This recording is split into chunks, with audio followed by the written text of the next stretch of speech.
പിതാവിൻ്റെയും പുത്രൻ്റെയും പരിശുദ്ധാത്മാവിൻ്റെയും നാമത്തിൽ ആമേൻ. എൻ്റെ പ്രിയപ്പെട്ടവരെ, ഇന്ന് മാർച്ച് 3 തിങ്കളാഴ്ച. നമുക്ക് പ്രത്യക്ഷ പ്രാർത്ഥനയ്ക്ക് പോകാം. അമ്മേ പരിശുദ്ധ അമ്മേ, അമ്മേ പരിശുദ്ധ അമ്മേ, ദേവമാതാവേ, ദൈവമാതാവേ, കൃപാസനത്തിലൂടെ ഞങ്ങൾക്കും ഞങ്ങളുടെ ദേശത്തിനും അമ്മ മധ്യസ്ഥം തേടി തന്ന എല്ലാ അനുഗ്രഹങ്ങൾക്കും കൃപകൾക്കും ഞങ്ങളിപ്പോൾ ഹൃദയം നിറഞ്ഞ നന്ദി പറയുന്നു. അമ്മേ പരിശുദ്ധ അമ്മേ, അമ്മേ പരിശുദ്ധ അമ്മേ, ദൈവമാതാവേ, 2004 ഡിസംബർ 7 ഉച്ചകഴിഞ്ഞ് 2:30 കൃപാസനത്തിൽ സംഭവിച്ച അമ്മയുടെ പ്രത്യക്ഷപ്പെടലിനെ കുറിച്ച് തിരുസഭയ്ക്ക് സമർപ്പിച്ചിരിക്കുന്ന പഠനരേഖകളുടെ സഭാത്മകമായ പഠനം ആരംഭിക്കുവാൻ ഞങ്ങൾ താഴ്മയായി പ്രാർത്ഥിക്കുന്നു. അമ്മേ പരിശുദ്ധമേ, ഭൂസ്വർലോകങ്ങളുടെ രാജ്ഞിയായ അങ്ങേക്ക് ഭൗമസംരക്ഷണത്തിനായി പ്രപഞ്ചപ്രകൃതിയെ തന്നെ തിരുസഭ പ്രതിഷ്ഠിക്കുവാൻ ഈ പ്രത്യക്ഷീകരണം വഴി ഇടയാക്കണമേ. പരിശുദ്ധമേ, മാതാവേ, സകല കൃപാസനം പ്രാർത്ഥനകളോടും ചേർത്ത് ഞങ്ങളിപ്പോൾ പ്രാർത്ഥിക്കുന്ന ഈ കുടുംബത്തിന്റെ പ്രത്യേക നിയോഗം. പ്രാർത്ഥന ആവശ്യം പറ മക്കളെ.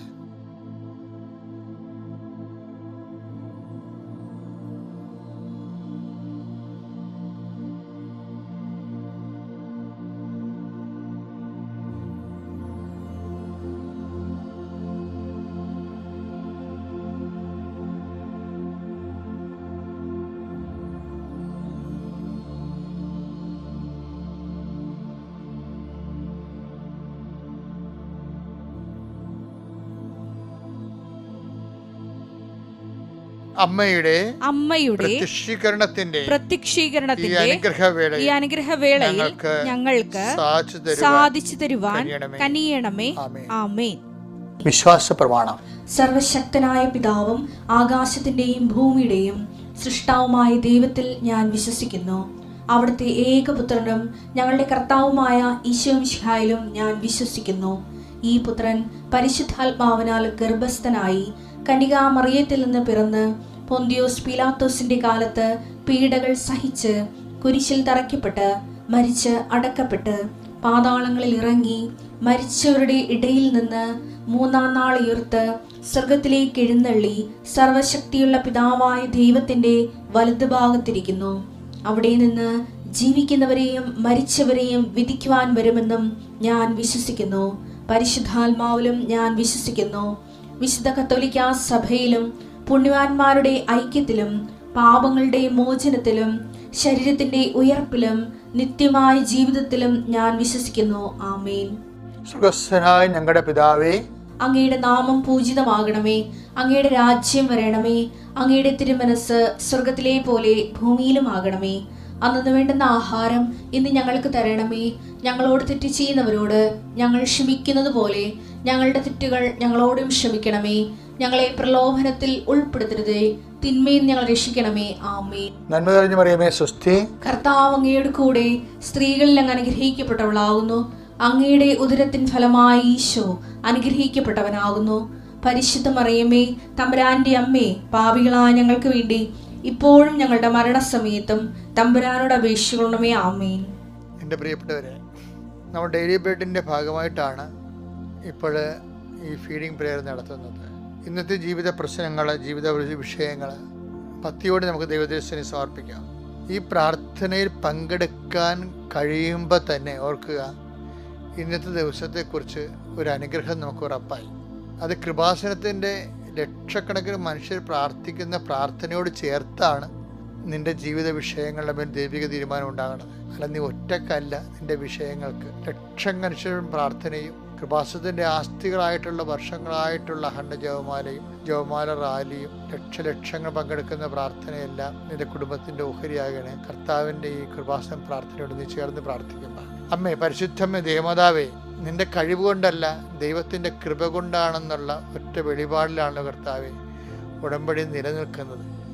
ഞങ്ങൾ അഭിമുഖീകരിക്കുന്ന ജീവിത പ്രശ്നങ്ങൾക്ക് പലപ്പോഴും ഞങ്ങളുടെ കഴിവോ ആളോ ശേഷിയോ അർത്ഥമോ ഒന്നും കർത്താവെ ചിലപ്പോൾ വിലപ്പോകത്തില്ല. അങ്ങനെയുള്ള എല്ലാ മേഖലകളും ഇന്ന് പ്രത്യേകിച്ച് അഭിമുഖീകരിക്കുന്ന പ്രത്യേക വിഷയങ്ങളാണ്. പരിശുദ്ധമ്മ ദേവമാതാവിനെ ഏൽപ്പിക്കുന്നു. അമ്മേ പരിശുദ്ധമ്മേ, ഇന്നത്തെ യാത്ര, ഇന്നത്തെ ജോലികൾ, ഇന്ന് SLC കുഞ്ഞുങ്ങൾക്ക് പരീക്ഷ തുടങ്ങണ ദിവസമാണ്. ഒത്തിരി കുഞ്ഞുങ്ങൾ പരീക്ഷാ ഹാളിലേക്ക് ഇന്ന് പോവുകയാണ്. ഒത്തിരിയേറെ പേര് ഈ സമയത്ത് അച്ഛൻ്റെ ഈ പ്രാർത്ഥനയോടുകൂടി ചേർന്ന് പ്രാർത്ഥിക്കുന്നുണ്ട്. കുട്ടികൾ തന്നെ പ്രാർത്ഥിക്കുന്നുണ്ട്, അമ്മമാർ പ്രാർത്ഥിക്കുന്നുണ്ട്. അമ്മയെ, പരിശുദ്ധമ്മേ, അവരുടെ മേലെല്ലാം കുടുംബത്തിൻ്റെ മാതാപിതാക്കന്മാരുടെ കുഞ്ഞുങ്ങൾക്ക് ഉപരി വിദ്യാഭ്യാസത്തിന് യോഗ്യമായ രീതിയിലുള്ള മാർക്ക് റിസൾട്ട് ലഭിക്കാൻ അവിടെ എല്ലാ തടസ്സങ്ങളെയും അവിടെ എല്ലാ തകരാറുകളെയും അമ്മ പരിഹരിക്കണമേ എന്ന് പ്രാർത്ഥിക്കുന്നു. പഠിക്കാൻ ഉത്സാഹം പഠിക്കുന്ന മനസ്സിൽ പതി നിൽക്കുവാനും മാനസിക പതി നിൽക്കുന്ന പരീക്ഷയെ പ്രതിഫലിപ്പിച്ച് ഉന്നതമായ വിജയം കൈവരിക്കുവാൻ അങ്ങനെ മക്കളെ അനുഗ്രഹിക്കണമേ. അപകടങ്ങൾ, രോഗങ്ങൾ, പരീക്ഷക്കാലത്തുണ്ടാകുന്ന ഓരോരോ തരത്തിലുള്ള ശനിപാതങ്ങൾ, മക്കൾക്ക് അനുഭവിക്കുന്ന മനപ്പീഡകൾ എല്ലാത്തിൽ നിന്നും അങ്ങനെ മക്കൾ സംരക്ഷിക്കണം. കർത്താവേ, കുഞ്ഞുങ്ങൾ എഴുതുന്ന പുസ്തകം, വായിക്കുന്ന ക്വസ്റ്റ്യൻ, എഴുതുന്ന ആൻസർ ബുക്ക്, പേന, എല്ലാ സമയവും അങ്ങനെ തിരുസന്നിധി സമർപ്പിക്കുന്നു. കർത്താവെ, ചില കാര്യങ്ങൾ കൺഫ്യൂഷൻ ഉണ്ടാകും പരീക്ഷയുടെ സമയത്ത്. അതിൻ്റെ ഉത്തരം കർത്താവെ, നീ വലത്തോട്ടോ ഇടത്തോട്ടോ തിരിയുമ്പോൾ പിന്നിൽ നിന്നൊരു സ്വരം കേൾക്കും, ഇതാണ് വഴി, ഇതിലേ പോകുക എന്നരുളി ചെയ്ത ഐസയ്യാ 30:21 വചനങ്ങളിലൂടെ നീ തന്നെ അങ്ങയുടെ മക്കൾക്ക് കർത്താവ് തെറ്റും ശരിയും മനസ്സിലാക്കി കൊടുത്ത് ശരിയായിട്ട് എഴുതുവാൻ സഹായിക്കണമെന്ന് പ്രാർത്ഥിക്കുന്നു. വിജയം നൽകുന്നത് കർത്താവാണെന്ന് പറയുന്ന അതേ വചനം അനുസ്മരിച്ചുകൊണ്ട് വീണ്ടും പ്രാർത്ഥിക്കുന്നു. കർത്താവെ, നിന്റെ കുഞ്ഞുങ്ങൾക്ക് ആത്മവിശ്വാസവും ധൈര്യവും നൽകണമേ. കുഞ്ഞുങ്ങളെ പോറ്റുകയും അവരുടെ പരീക്ഷയ്ക്ക് അവരെ ഒരുക്കുന്ന മാതാപിതാക്കന്മാരെയും അധ്യാപകരെയും കുറിച്ച് പ്രാർത്ഥിക്കുന്നു. കർത്താവിൻ്റെ ഉന്നതമായ നാമത്തിലെ പരീക്ഷയുടെ എല്ലാ ദിവസങ്ങളും നിങ്ങൾ ആരോഗ്യമായിരിക്കാനും മനസ്സമാധാനത്തോടെ ഇരിക്കുവാനും സന്തോഷത്തോടെ പരീക്ഷ എഴുതുവാനും ഇടയാക്കണം പ്രാർത്ഥിക്കുന്നു. കർത്താവെ, പലതരത്തിലുള്ള വൈരാഗ്യങ്ങൾ, മത്സരങ്ങളും പലതരത്തിലുള്ള ആക്രമണങ്ങൾ കുഞ്ഞുങ്ങളുടെ ഇടയിൽ വർദ്ധിച്ചിട്ടുണ്ട്. അവരുടെ ജീവിതത്തിൽ നിന്നെല്ലാം കർത്താവ് അങ്ങനെയുള്ള എല്ലാ തിന്മകളും അങ്ങ് പാടെ വിഭാടനം ചെയ്യുന്നത് പ്രാർത്ഥിക്കുന്നു. എൻ്റെ കർത്താവിൻ്റെ ഉന്നതമായ നാമത്തിൽ, സഭയുടെ അധികാരത്തിൽ, കുരിശിൻ്റെ അടയാളത്തിൽ, ദൈവശക്തിയാൽ എല്ലാ പരീക്ഷാർത്ഥികളും കർത്താവിൻ്റെ നാമത്തിൽ അനുഗ്രഹിക്കപ്പെടട്ടെ. ഇന്ന് ജോലിക്ക് പോകുന്നവര്, ജോലി തേടിപ്പോകുന്നവര്, ജോലി നഷ്ടപ്പെട്ടിട്ട് വേദനിക്കുന്നവര്, അവരെല്ലാം സമർപ്പിക്കുന്നു. കർത്താവിന് നോൻപ് ആരംഭിക്കുന്ന ചില സഭകളിലെ ആ നോൻപിൻ്റെ ചൈതന്യത്തോടെ ജീവിക്കാനുള്ള അരൂപി അവർക്ക് പ്രത്യേകമായി നൽകുകയും സഭയെ അങ്ങ് വിശുദ്ധീകരിക്കുകയും ചെയ്യണമേ. എൻ്റെ കർത്താവിൻ്റെ ഉന്നതമായ നാമത്തിൽ ഇന്ന് നോൻപ് ആരംഭിക്കുന്ന സീറോ മലബാർ സഭയെയും മലങ്കര സഭയെയും ആശീർവദിച്ച് പ്രാർത്ഥിക്കുന്നു. ദൈവത്തിൻ്റെ കരുണ, അതിലുള്ള എല്ലാ അംഗങ്ങള് കർത്താവിൻ്റെ കൃപയിൽ നിലനിൽക്കുവാനും ഈ നോൻപിൻ്റെ കാലത്ത് പശ്ചാത്താപത്തിൻ്റെ ഫലങ്ങളും പരിശുദ്ധാത്മാവിൻ്റെ ഫലങ്ങളും പുറപ്പെടുവിച്ചുകൊണ്ട് സഭ നവീകരിക്കുകയും വിശുദ്ധീകരിക്കുകയും യൗവനം പ്രാപിക്കുകയും ചെയ്യാൻ ദൈവത്തിൻ്റെ കരുണ സഭയുടെ മേൽ ആവശ്യിക്കട്ടെ. കർത്താവിൻ്റെ കരുണ നിനക്ക് ആവശ്യിക്കട്ടെ. Lord, infuse your spirit of power, infuse your spirit of power and grace. ഇന്ന് നമ്മൾ വായിക്കുന്ന വചനം സക്കറിയ 4-ാം അധ്യായം 1 മുതൽ 6 വരെയുള്ള തിരുവചനങ്ങൾ. എന്നോട് സംസാരിച്ച ദൂതൻ വീണ്ടും വന്ന് എന്നെ ഉറക്കത്തിൽ നിന്നതുപോലെ ഉണർത്തി ചോദിച്ചു, നീ എന്ത് കാണുന്നു? ഞാൻ പറഞ്ഞു. അതായത് ഈ സക്കറിയ എന്ന് പറഞ്ഞ പ്രവാചകന് ദൈവം നൽകിയ ഒരു ദർശനമാണ് ഇതിന്റെ പ്രമേയം. നീ എന്ത് കാണുന്നു? ഞാൻ പറഞ്ഞു, പൊന്നുകൊണ്ടുള്ള ഒരു വിളക്ക് തണ്ടിന്റെ മുകളിൽ ഒരു കോപ്പയും അതിൽ 7 ദീപങ്ങളും ഓരോന്നിനും മുകളിൽ 7 ദലങ്ങൾ കോപ്പയുടെ വലത്തും ഇടത്തും ഓരോ ഒലിവ് വൃക്ഷം. എന്നോട് സംസാരിച്ച ദൂതനോട് ഞാൻ ചോദിച്ചു, പ്രഭോ എന്താണിത്? ദൂതൻ പറഞ്ഞു, ഇത് എന്താണെന്ന് നിനക്കറിഞ്ഞുകൂടെ? ഇല്ല പ്രഭോ. ഞാൻ പറഞ്ഞു. അവൻ എന്നോട് പറഞ്ഞു, കർത്താവ് സെറുബാബേലിനോട് അരുൾ ചെയ്യുന്നു, സൈന്യബലത്താലല്ല കരബലത്താലുമല്ല, എന്റെ ആത്മാവിനാലാണ് സൈന്യങ്ങളുടെ കർത്താവ് അരുൾ ചെയ്യുന്നു. ഇതിന്റെ അതായത് മെയിൻ പോയിന്റ് എന്ന് പറഞ്ഞാൽ ഇത്രേ ഉള്ളൂ. കർത്താവ് സെറുബാബേലിനോട് അരുളി ചെയ്തു, സൈന്യബലത്താലല്ല, പിന്നെ കരബലത്താലുമല്ല, പിന്നെ എന്താണ്? എൻ്റെ ആത്മാവിലാണ്. ഭയങ്കര ചരിത്രപ്രസിദ്ധമായ ഒരു വെളിപാടാണിത്. അതായത് ഈ സെറുബാബേൽ എന്ന് ഇത് എന്താണെന്ന് ഇത് സംഗതി എന്ന് ചോദിച്ചു കഴിഞ്ഞാൽ, സെറുബാബേൽ എന്ന് പറയുന്നത് ഒരു രാജകുമാരനാണ്. എന്നുവെച്ചാൽ യോവാഖീം രാജാവിൻ്റെ, യൂദയയുടെ അവസാനത്തെ രാജാവാണ്. ബാബിലോൺ കാലത്ത് വിപ്രവാസം നടന്നല്ലോ. പ്രവാസികളെ അവരെ പിടിച്ചുകൊണ്ട് പോയല്ലോ യുദ്ധത്തിൽ ബാബിലോൺകാരെ.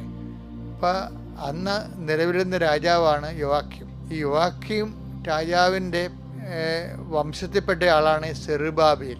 പക്ഷേ ഇവർ ഡയാസ്പൊറയിൽ ബാബിലോണിൽ താമസിക്കുന്ന അടിമകളായി താമസിക്കുന്ന കാലത്താണ് സെറുബാബേൽ ജനിക്കണത്. പക്ഷെ സെറുബാബേലിന് ദൈവം പ്രത്യേക അഭിഷേകം നൽകി. സെറുബാബേലിൻ്റെ അഭിഷേകം നൽകിയിട്ട് സെറുബാബേല് ആണ് ബാബിലോൺ ബന്ധസ്ഥരായവരെ മോചിപ്പിച്ച് തിരിച്ച് സെറുബാബേലിൻ്റെ നേതൃത്വത്തിലാണ് തിരിച്ച് വാഗ്ദാന നാട്ടിലോട്ട് വരണത്. എന്നിട്ട് അവർ ജെറുസലേം ദേവാലയം പുതുക്കി പണിയും. ഇസ്രായേൽ സമൂഹം വീണ്ടും യൂദയായാലും ഇസ്രായേലിൻ്റെ അധികാരികളും അവകാശികളുമായി മാറും. അപ്പോൾ അധികാര അവകാശ പുനഃസ്ഥാപനമാണ് സെറുബാബേൽ. ഇത് യേശുവിൻ്റെ പ്രോട്ടോടൈപ്പാണ്. രക്ഷ വീണ്ടെടുത്ത യേശുവിൻ്റെ പഴയകാല പ്രോട്ടോടൈപ്പാണ്, മുൻകാല രൂപമാണ് ഈ സെറുബാബേലായിട്ടുള്ളത്. പഴയകാലത്തെ സെറുബാബേൽ യേശുവിൻ്റെ ഒരു ദൗത്യത്തിൻ്റെ ഒരു പ്രതിഫലനം, ദർപ്പണമാണ് ഇദ്ദേഹം. ഇവിടെ എന്താ ഇത് പറയാൻ കാരണം വെച്ച് കഴിഞ്ഞാൽ ഇപ്പോഴേ പറയണത് എന്താണ്? സെറുബാബേൽ ബാബിലോണിൽ നിന്ന് ഡയാസ്പൊറയിലും വിപ്രവാസത്തിൽ പോയവരെ മോചിപ്പിച്ചുകൊണ്ട് വന്നത് കരബലത്താലല്ല, സൈന്യബലത്താലുമല്ല, കർത്താവിൻ്റെ ആത്മാവിലാണെന്ന്. എന്നുവെച്ചാൽ നമ്മളുടെ മുഴുവനും ഇങ്ങനെയാണ്. അതായത് ദൈവം ഇട്ടിരിക്കുന്ന ഒരു പ്രൊഫഷനാണിത്. കാര്യം ഈ ലോകത്ത് എന്തെങ്കിലും നേടണമെങ്കിൽ, ഡെവലപ്പ് ചെയ്യണമെങ്കിൽ, വളർച്ച ഉണ്ടാകണമെങ്കിലും, നിലനിൽക്കണമെന്നുണ്ടെങ്കിലും ലോകത്തിനൊരു നിയമമുണ്ട്. നമ്മളൊക്കെ അത് കൈക്കരുത്തുള്ളവൻ കാര്യക്കാരൻ, കൈക്കരുത്തില്ലാത്തവൻ എന്ത് ചെയ്യും? അവൻ ജീവിക്കേണ്ട എന്നുള്ളതാണ് പൊതുവെയുള്ള ഒരു ധാരണ. അതുകൊണ്ടാണ് ശാസ്ത്രമൊക്കെ ഡെവലപ്പ് ചെയ്ത് വന്നപ്പോഴും ആ വഴിക്കാണ് വന്നത്. ഇപ്പം നാച്ചുറൽ സെലക്ഷൻ എന്നൊക്കെ പറയത്തില്ലേ, ഡാർവിൻ അങ്ങനെ ഒരു പുസ്തകമുണ്ട്, ഏറ്റവും ഫേമസ് ആയിട്ട് പുസ്തകമാണ്. ഈ പ്രകൃതിയിൽ നടക്കുന്ന എല്ലാം നാച്ചുറൽ സെലക്ഷൻ്റെ ഭാഗമാണ്. ഈ നാച്ചുറൽ സെലക്ഷനിലൂടെയാണ് ഈ സർവൈവൽ ഓഫ് ദി ഫിറ്റസ്റ്റ് വരണത്. എന്ന് വെച്ച് കഴിഞ്ഞാൽ സർവൈവ് ചെയ്യണത് ഫിറ്റായിട്ടുള്ള ആൾക്കാർ മാത്രം സർവൈവ് ചെയ്താൽ മതി എന്നാണ് ഈ പ്രകൃതി പറയണത്. അതാണ് പ്രകൃതി നിയമം. ഫിറ്റായിട്ടുള്ള ആൾക്കാർ മാത്രം. പ്രകൃതിയുടെ നിയമം എന്താണ്? സെക്കുലർ നിയമങ്ങളാണ്. എന്ന് വെച്ച് കഴിഞ്ഞാൽ ഫിറ്റായിട്ടുള്ള ആൾക്കാർ മാത്രം നിലനിന്നാൽ മതി. എന്നുവെച്ചാൽ മെരിറ്റുള്ളവർ മാത്രം, ഫിറ്റ് എന്ന് വെച്ചാൽ മെരിറ്റാണല്ല, മെരിറ്റുള്ളവർ മാത്രം അതിജീവിച്ചാൽ മതി എന്നുള്ളതാണ് പ്രകൃതി നിയമം. ഈ പ്രകൃതി നിയമത്തിൻ്റെ കൂടെ ദൈവത്തിൻ്റെ കരുണ ചേർത്തുകൊണ്ടാണ് ബൈബിള് വിഭാവനം ചെയ്യേണ്ടത്. ബൈബിൾ പറയും not by fit but by grace. എന്നുവെച്ചാൽ നോട്ട് ബൈ മെറിറ്റ്, അതാണ് Ephesians 2:8 not by merit but by grace. അതായത് ഫിറ്റെന്ന് പറയണതും അതുപോലെ തന്നെ മെറിറ്റ് എന്ന് പറയണതും ദൈവത്തെ മാറ്റി നിർത്തിക്കൊണ്ട് ഈ സാധനം ഫിറ്റാകാൻ മെറിറ്റോറിയസ് ആകാം. പക്ഷേ ഈ ഫിറ്റ് അല്ലാത്തവനും അത് ചിലപ്പോൾ ഏറ്റവും കൈക്കരുത്തുള്ളവൻ കാര്യക്കാരനാകും. കരുത്തില്ലാത്തവനെയും കൂടി കരുണ സംരക്ഷിക്കുന്നത് കൊണ്ട്, കരുത്തില്ലാത്തവർക്ക് വേണ്ടി കരുണ വെച്ചിരിക്കുന്നത്. അതാണ് not by merit but by grace. കർത്താവിൻ്റെ കരുണ കൊണ്ടാണെന്ന്.